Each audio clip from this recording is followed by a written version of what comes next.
everyone, selamat datang kembali teman-teman semuanya. Dan di topik ini, di video ini kita akan melanjutin episode sebelumnya tentang memahami 5 tenses utama, tenses dasar. Dimana di video sebelumnya kita sudah ngebahas 3 tenses, yaitu sedang, akan, dan selalu. Nah, sekarang kita akan perdalam lagi tentang yaitu past tense. Ya, past tense itu adalah masa lalu. Jadi kita mau menceritakan satu kejadian atau peristiwa atau tindakan yang terjadi di masa lalu. Kata kuncinya apa? Ya, kemarin, tadi, ya lalu. Misalnya 10 menit yang lalu, 1 jam yang lalu, 5 hari yang lalu, seminggu yang lalu, sebulan yang lalu. Maka kata kuncinya adalah yesterday, kemudian ago, sama apa? Last, ya, last week, last year, dan seterusnya. Nah, jadi yang perlu teman-teman pahami di sini, what you have to understand on this topic adalah ketika teman-teman mau menceritakan satu kejadian yang sudah terjadi di masa lalu, maka kata kuncinya adalah did. Lalu, ya, lalu, terus pakainya did. Kata kerja bantunya pakai apa? Did. Nah, kemudian kata kerja aslinya ya itu pakai yang kedua, yaitu apa? Misalnya go, when, gone. Pergi nih artinya go, when, gone. Maka kita gunakan yang kedua, yaitu when. Dalam contoh kalimat misalnya seperti ini. Yesterday I went to Bali. Kemarin saya pergi ke Bali. Ini kalimat positif. Ketika kita mau bilang kalimat negatifnya, maka kita bilang kemarin saya tidak pergi ke Bali.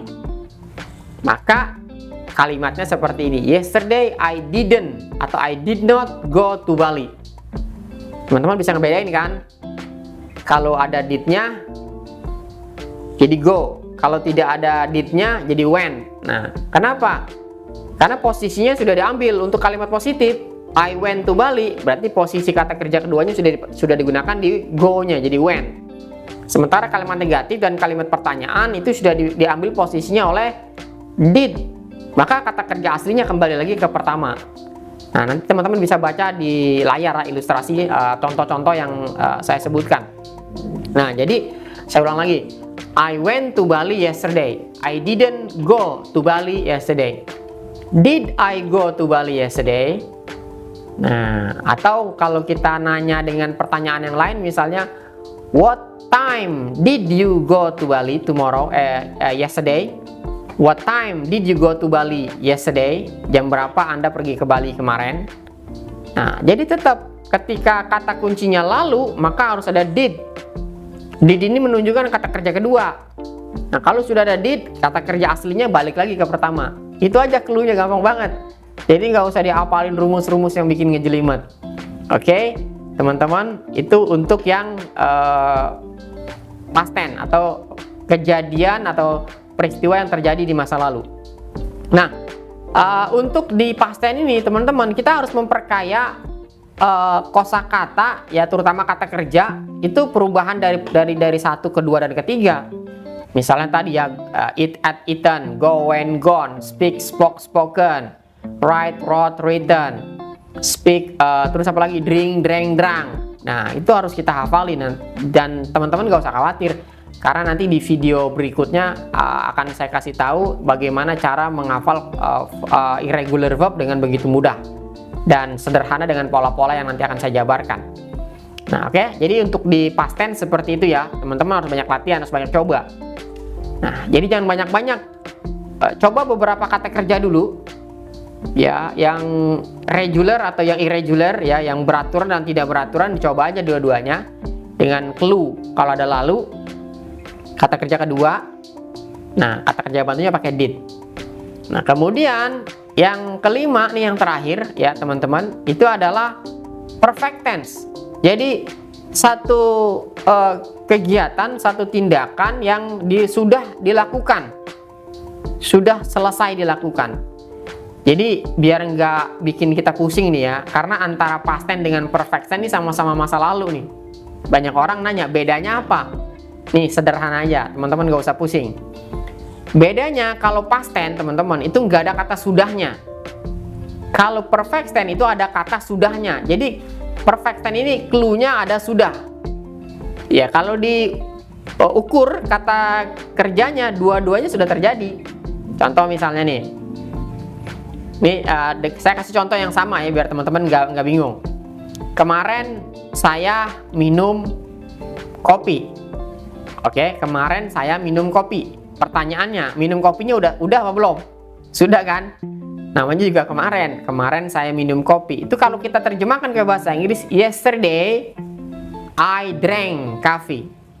Yesterday I drank, kata kerja kedua, yesterday I drank coffee. Nah, tapi kalau kita mau menggunakan perfect tense, itu seolah-olah kita menekankan kalau kita tuh sudah minum kopi gitu.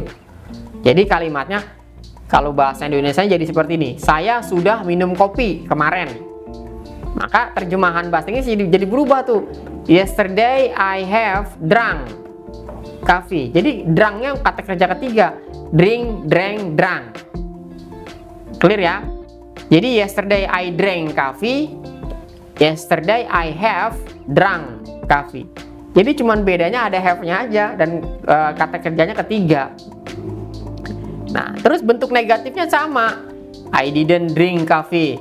Tapi kalau di perfect semua kata kerja ketiga, baik positif, negatif, dan pertanyaan.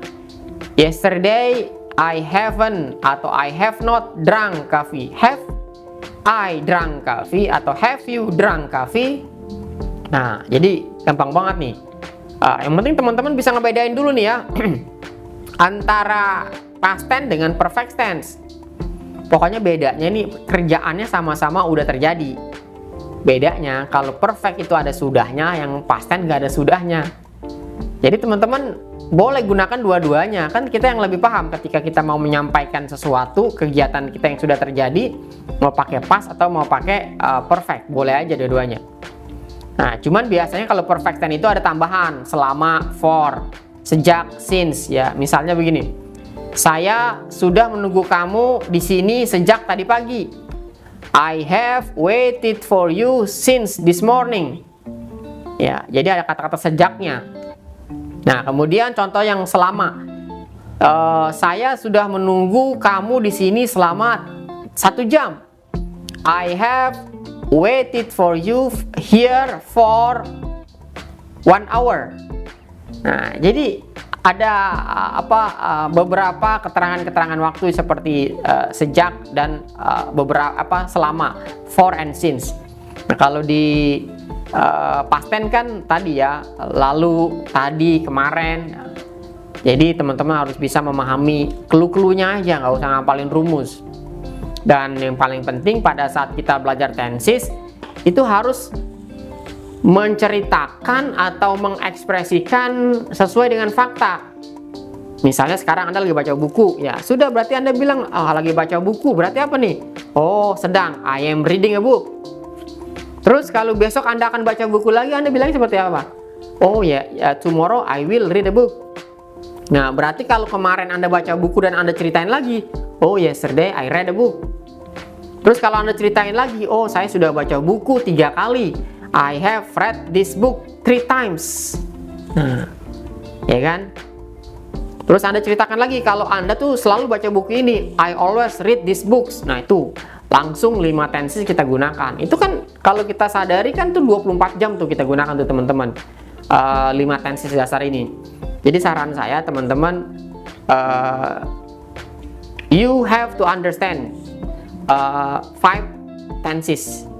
Jadi Anda harus paham 5 tenses ini yang utama dulu. Baru setelah itu kita belajar tenses-tenses kombinasi. Karena kalau kita belum mengerti atau menguasai 5 tenses dasar ini, kita akan kesulitan untuk belajar tenses yang lainnya karena itu kombinasi. Kayak misalnya past continuous tense. Past continuous tense coba. Itu kan gabungan antara sedang dan lampau. Bayangin aja, sedang lampau itu digabung bagaimana? Nah kan? Yang namanya lampau kan sudah terjadi, tapi kok di sini ada sedangnya. Nah, bingung lagi kita kalau kita tidak memahami yang dasarnya dulu. Nah, makanya saran saya, teman-teman kuasain 5 tenses dasar ini, I'm sure you will be able to speak English very well. Nah, jadi teman-teman, saya yakin akan bisa berbicara bahasa Inggris sesuai dengan tata bahasa. Jadi ketika teman-teman, when you want to say something in the future, you know what to do. When you want to say something in the past, you know what to do. When you want to say something that is happening, you know what to do, dan seterusnya. Jadi intinya 5 tenses dasar ini teman-teman wajib pahami dan kuasai, karena ini adalah kuncinya untuk ke tenses berikutnya. Oke, I think that's enough for this topic. Thank you very much for your attention. Tetap semangat. Oke, see you on next videos.